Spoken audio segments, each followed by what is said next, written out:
It had been nearly 12 years since Eleanor Whitman last felt the warmth of genuine anticipation. At 68 years old, she had settled into the quiet solitude of her coastal Maine cottage, surrounded by seagulls, wind-swept pines, and memories that echoed in every creaking floorboard.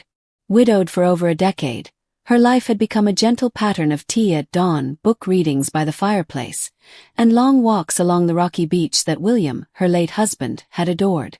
William had been everything to Eleanor: steady, kind, passionate in quiet ways. When cancer took him in the winter of 2013, it was as if the world had tilted just enough to throw her off balance permanently. Their children, grown with families of their own, visited for holidays and birthdays, but time had a strange way of softening connections. Calls became fewer. The silence stretched.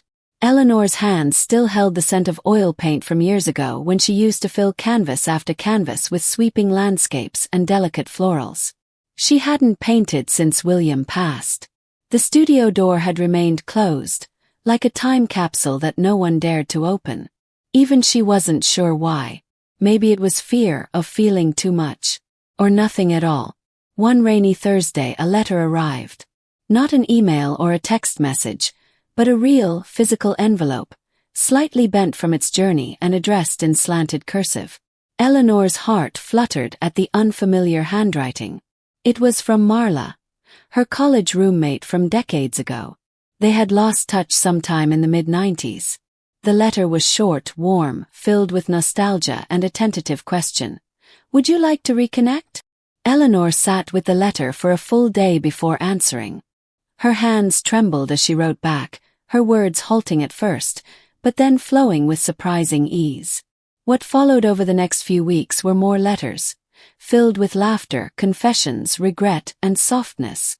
Eventually they spoke on the phone. Marla's voice was lower, more thoughtful, but still carried that playfulness Eleanor had adored. They talked about the paths they had taken, the losses they had weathered, and the ache of aging in a world that too often forgot women once their hair turned silver. One morning Marla said, "Come visit me." Just like that. And Eleanor, to her own astonishment, said yes. She packed lightly.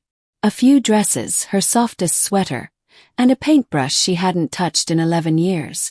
As the train moved inland, Eleanor watched the trees blur into green streaks and felt something inside her begin to stir. Not youth, not quite, but something equally powerful: hope. Marla lived in a small lakeside town in upstate New York. The house was cozy and bright, with music playing softly from a record player in the corner. They hugged for a long time. Neither said anything. They didn't need to. Over the following days, they fell into an old rhythm. Tea in the morning, storytelling by sunset. They sat by the lake and listened to the wind move across the water. Marla painted abstract pieces in bold colors. Eleanor watched for a while before Marla handed her a blank canvas.